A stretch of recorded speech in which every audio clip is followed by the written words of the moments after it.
G'day, it's Allan here again. This is the third video that we're doing in the title, Knowing the Truth Sets Us Free. It's good to recap what we've already been through, just very briefly. That we have a creator. That creator made us as his creatures that we might know him and have fellowship with him. And furthermore, that he spoke to us through the prophets, through many prophets recorded in the Bible, the Holy Bible, that we might know his will and his purpose for us, his creatures. And we saw that, of course, the whole problem with the world, the sorrows and trouble with the world, is the sin of man, who disobeyed his commandments and brought death into the world. But that's not the end of the story, as we saw, excuse me, that God planned for our redemption, to redeem us and bring us back to our true humanhood made in the image and likeness of God. That was that first video. And, you know, we need this salvation from sin, this return to the purpose for which God made us, to know him, to love him, to receive from him all the blessings he wants to give to us. You know, we can know God, the invisible God, by knowing the visible Jesus. We saw that, didn't we? That no one can know God except through him, and he has made him known. And Jesus, he said, if you've seen me, you've seen the Father. This is in John chapter 14 and verse 9. If you've seen me, you've seen the Father. And in chapter 10 of John and verse 30, he says, I and the Father are one. So here is the one eternal God. The Word became flesh and dwelt among us, and reveal to us our Creator, who is the Creator. And so Jesus is the reality. He is what is real, the truth. And whatever need we have, we come to him, and he meets our need. And the Spirit, the Holy Spirit of God, the third person in the triune God, will convict us of our need. And our great need is to admit our need and to look to him to supply every need that we have. And of course, the great need that we have is to have our eyes open to be released from the fear of death and judgment. The great problem of the world is, how can a sinful man have any fellowship with a holy God? That's been the question throughout the centuries.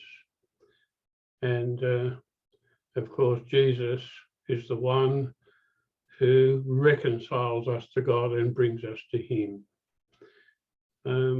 Peter says that in his letter in 1 Peter chapter 3, verse 18, that Jesus died for our sins in order to bring us to God.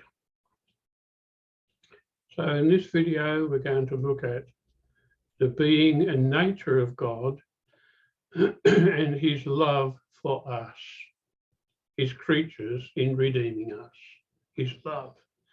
his love for us. Excuse my voice. You know, Jesus came to save us from ourself,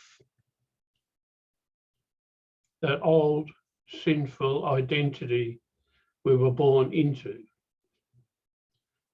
And when we come to him and believe in him, then we are birthed into a new identity. That is the identity of being in union with Jesus, the Son of God. Remember the last video that Paul had found this amazing identity with Jesus. And he says that in Galatians. We'll recap that because it's very important. Galatians chapter 2, where he says, I have been crucified with Christ, and it is no longer I who live, but Christ lives in me. And the life which I now live in the flesh, I live by faith in the Son of God who loved me and gave himself for me. Yes, a new identity.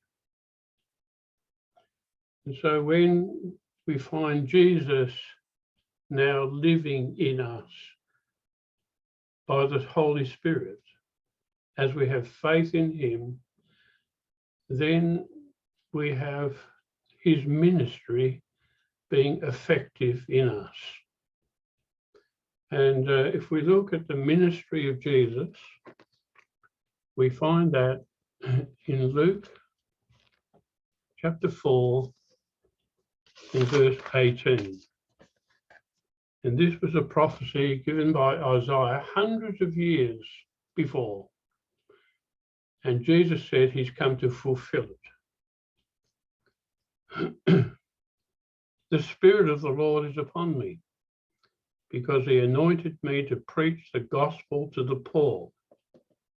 He has sent me to proclaim release to the captives and recovery of sight to the blind, to set free those who are oppressed, to proclaim the favorable year of the Lord. And he closed the book and gave it back to the attendant and sat down. And the eyes of all in the synagogue were fixed on him. And he began to say to them, today this scripture has been fulfilled in your hearing. Look at that. To set free those who are oppressed. Recovery of sight to the blind. Not just the physical, but so we may see who we are. We see the love of God. We see who he is, what he's done for us.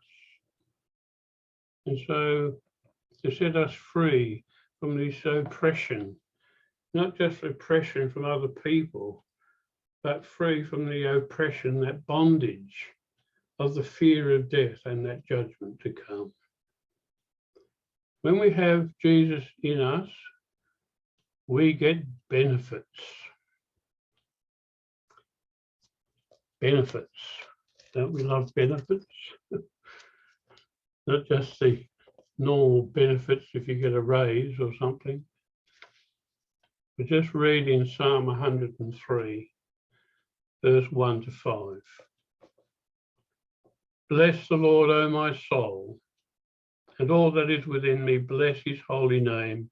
Bless the Lord, O my soul, and forget none of his benefits, who pardons all your iniquities, who heals all your diseases, who redeems your life from the pit, who crowns you with loving kindness and compassion, who satisfies your years with good things so that your youth is renewed like the eagle. Yes, he crowns you with loving kindness and compassion. This is what we're looking at in this video, the being and nature of God and his love for us. The Greek word for love is agapeo. Probably didn't pronounce it right, but that's how it's phonetically spoken. And agape or agape, the noun. And it's a characteristic word of Christianity. And it expresses thoughts that the Greeks didn't really know about before. It's sort of a very unique word. And it's used between the love that the Father and the Son has. It's used of God's love to the human race. And a particular love to those who believe in Jesus. And it's also used between the believers among themselves who love one another, and that reaches out to others as well. Love is not just a sentiment with God, but is known by the action which love drives it to. It's not just a thought or a feeling, it's a will to see the highest good of another at the sacrifice of yourself. Jesus didn't love us because we were lovable. But even when we were sinners and enemies to God, the very nature of God expressed in Jesus was a sacrificial love at the expense of himself. That's real love. There are two words in the New Testament that speaks of love. The first one, as we've said, is agapeo or agape, and the second one is phileo, and that is the love of affection or endearment. But the majority of words is agape or agapeo, agapeo the verb. It's the will to seek the highest good of another at the sacrifice of self. And this is the love of God. This is how he loved us, by giving himself for us, by dying for us, to redeem us at the great cost of losing his own life for our salvation and redemption. Yes, Jesus demonstrated the love of God toward us, even while we were enemies against him. Let's read a few verses in Romans about this. It's quite staggering. It's not a love that you see in the world, is it? In Romans chapter 5, verse 8.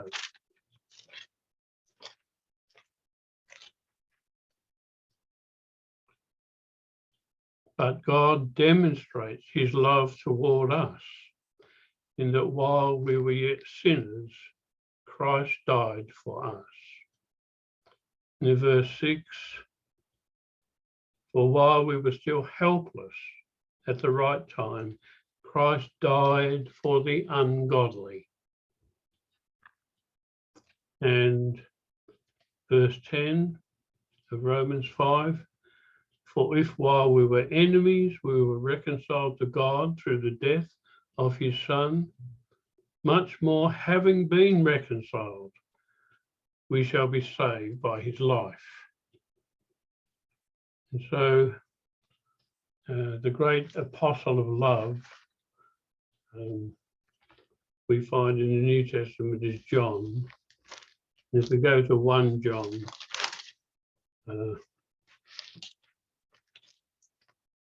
chapter 4, it says, verse 9 to 10, by this the love of God was manifested in us, that God sent his only begotten Son into the world so that we might live through him. In this is love, not that we love God, but that he loved us and sent his Son to be the propitiation for our sins. The propitiation, that's a turning aside the wrath of God for sin and brings us into reconciliation. You know, it says in verse 19, or in verse 16 at least, we have come to know and have believed the love which God has for us. God is love, and the one who abides in love abides in God, and God abides in him. By this love is perfected with us, so that we may have confidence in the day of judgment, because as he is, so also are we in this world. This is love of God is so powerful that it must take hold of us and constrain us or control us, because it's so powerful a love to the unlovable, to the enemies. Remember Jesus on that cross? What did he say when he was in agony, bearing the sin of the world? He looked on those who crucified him and said, Father, forgive them, they know not what they do. There's 2 Corinthians chapter 5, that sort of love constrains or controls us. It says in 2 Corinthians 5 verse 14, for the love of Christ controls us, having concluded this, that one died for all, and therefore all died. And he died for all, so that they who live might no longer live for themselves, but for him who died and rose again on their behalf. Wow. There's no love been seen like the love of Christ on that cross for us.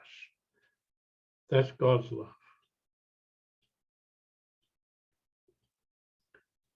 Are we going to spurn that love? Ignore that love? Well, there's no other way to be saved from sin and death except through the death of Jesus. If we refuse this love, then we must bear the just punishment for our sin in eternal separation from God. You know, many think about God's love as a sentimental thing, like a paternal father overlooking a wayward son. But we must understand that just as God is love, he is also righteous and just. He cannot simply sweep our sin under the carpet. Justice must be served. And this is what Jesus did for us, to die in our place, to set us free from condemnation. You know, if you read in Psalm 89, verse 14, it says that God's throne is righteousness and justice. But then love and truth go before him. Yes, God demands righteousness and justice. And the whole purpose of Jesus' death for our sins was to bear that justice and righteousness for us and to bring us to God. Let us realize that God is awesome in his holiness, in his righteousness and justice, that even to approach him without our cleansing from sin would be death.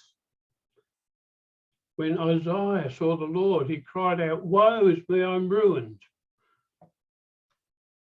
But he didn't die, for he was assured that his sin is forgiven. When Peter saw the miracle of the catch of fish from Jesus, he says, "I'm ruined. Go away, Lord. I'm a sinful man." But Jesus said, "Fear not." When Daniel had a vision of the pre-incarnate Jesus, he became deathly pale and no strength was left in him. But a hand touched him and set him on his hands and knees.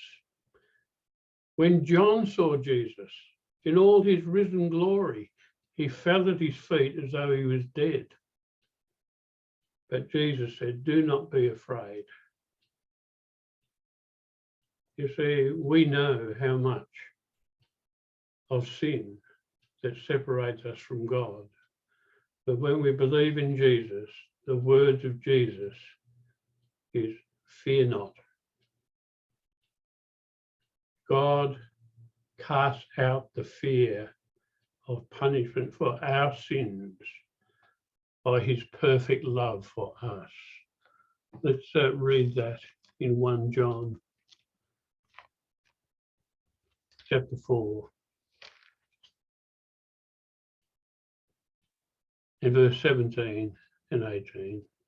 By this love is perfected with us, so that we may have confidence in the day of judgment, because as he is, so also are we in this world.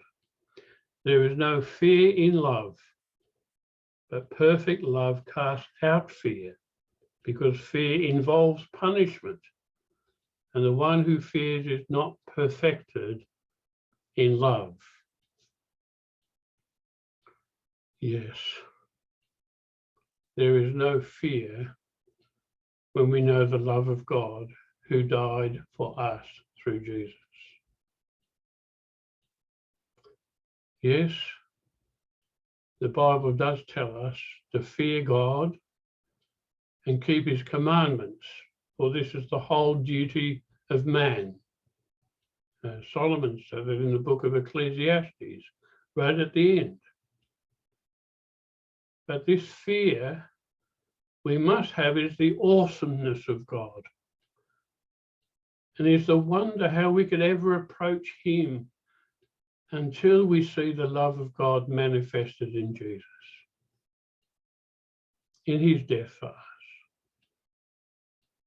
You know, Solomon also wrote in Proverbs, the fear of the Lord is the beginning of wisdom. That's chapter 9, verse 10. There's also the fear of the Lord is the beginning of knowledge. That's chapter 1, verse 7. And this is the type of fear that we should never lose. This awesomeness of the wonder of the depth of the love of God that's given to us, which we didn't deserve. Isn't it amazing, this love of God to bring us back, to redeem us? And that love, as we said, controls us. It should constrain us and motivate us to do his will, so that we keep his commandments as an expression of our love and gratitude to him. You know, Jesus said, if you love me, you'll keep my commandments. And what is his commandment? To love one another. as he loves us. And so when we love by the power of the Spirit of God in us, because there's no other way we can love except by his power working in us. Only the power of God working in us can overcome the power of that sinful nature. So we can love as God loves by his Spirit that's in us. And it is by looking at the wonder of God's love to us in dealing with the problem that people through the centuries saw. How can a sinful man have fellowship with God? And this is answered in Jesus. So we can fulfill the great command of God, and that's in Matthew chapter 22, but not through our natural self. Our natural self must be put to death. You can't change the natural self with programs and things that people counsel you. You can do this and you can do that. No, it's only through the power of the Spirit of God that can overcome the power of the sinful nature. And in Matthew chapter 22,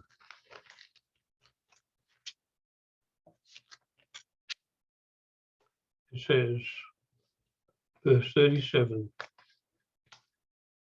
and he said to them, or verse 36, Teacher, which is the great commandment in the law? And he said to him, You shall love the Lord your God with all your heart, and with all your soul, and with all your mind. This is the great and foremost commandment. The second is like it. You shall love your neighbor as yourself. On these two commandments depend the whole law and the prophets. Love is action. It's not just a feeling or a sentiment. And Jesus said, if you love me, you will obey my commands. So that we will show that we are his disciples, learners of him, and those who show the love of God by the power of the Spirit of Jesus in us. This was the command of Jesus. If you love me, keep my commands. And my command is to love one another. And if you keep my commands, you will abide in my love, just as I have kept my Father's commands and abide in his love. I'll just share that with you, and I hope it grips you that, as we said last time, for God so loved the world that he gave his one and only Son, that whoever believes in him will not perish, but have everlasting life, eternal life. But there's a sequel to that. And that sequel we'll read from John chapter 3. It didn't end there. For God did not send the Son into the world to judge the world, but the world might be saved through him. He who believes in him is not judged. He who does not believe has been judged already, because he has not believed in the name of the only begotten Son of God. This is the judgment, that the light has come into the world, and men love the darkness rather than the light, for their deeds were evil. Yes, keep yourselves in the love of God. Keep it by worshipping him, giving him thanks for his grace and his goodness and his love in us, and share that love with others. If you will, share this message with others. It's a desperate message that needs to be heard by everybody. So show your love to them. Share the gospel with them of Jesus. Invite them to come onto this channel, because there are great opposition to this gospel. And we must be very careful that we don't get caught up in the philosophies of the world, but keep ourselves in the love of God. And I'll just read that passage to finish off in Jude. Just that book just before Revelation.